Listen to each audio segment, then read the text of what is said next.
Hello YouTube, this is my go-kart. It's a racing asphalt go-kart and it has a split sprocket. I'm going to show you how to change it today.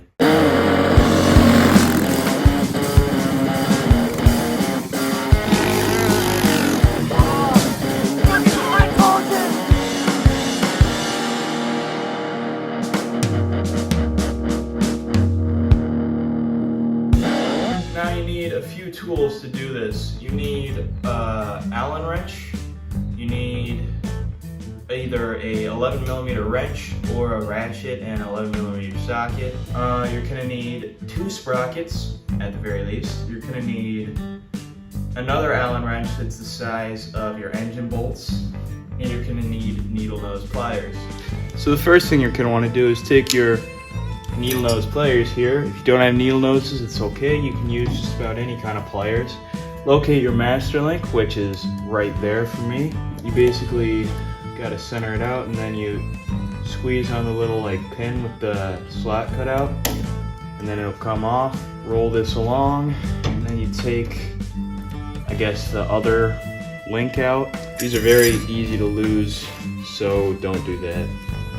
Whatever, I lost it. You can basically take the chain apart at this point. You take this piece out that holds it all together, and there you go, there's your chain. Basically put your Allen key, take your Allen key here, and put it in the bolt. Might have to struggle a little bit. That one is pretty loose. They're not usually very loose, but I got lucky there, I suppose. Now, you can use a wrench or a ratchet, but if you want to use an impact, just be careful, because the chain or the sprocket rather, kind of started moving and then it cut me there. Which isn't that bad, but you know, if you're gonna do that with impact, maybe don't, or you know, just wear gloves if you do, but be careful.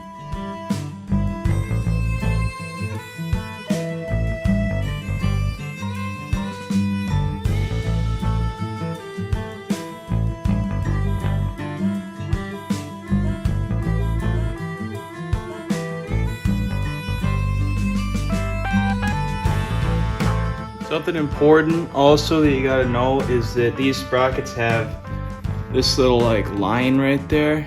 So basically both pieces of the sprocket have that line, and you gotta make sure they are lined up with each other, or else it won't want to work right.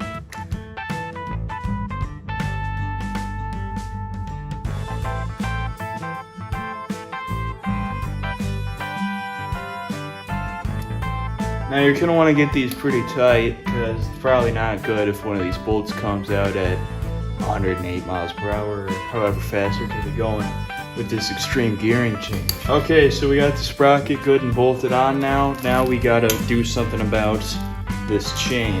So usually you can just get away with moving the engine forward, and that's how you tighten it. However, this is a lot smaller of a sprocket than what was on there before, so I might have to take a link out or do something like that. Taking a link out is made a lot easier when you have one of these little tools here. I got this on Amazon. I think I paid about 15 bucks for this, maybe less.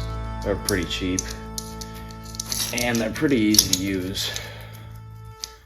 Well, you just got to get one that's the right size. So as you can probably see there, my chain is a little loose.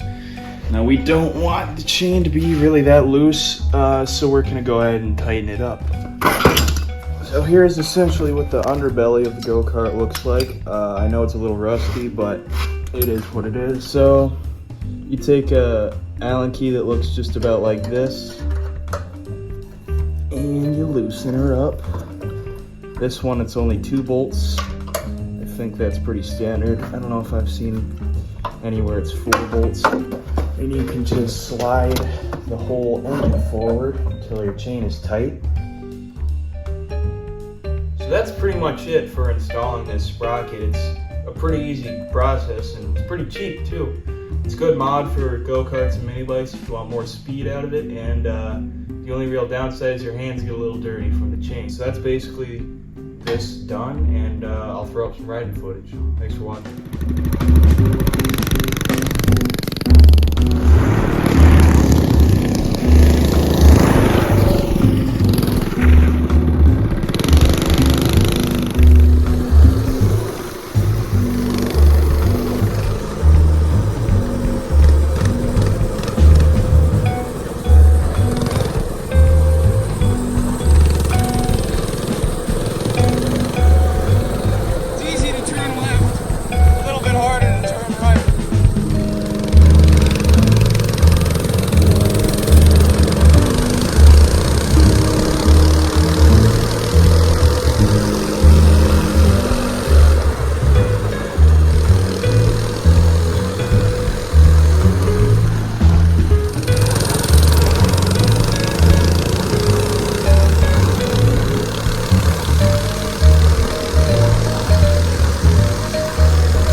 just jerking my peen in the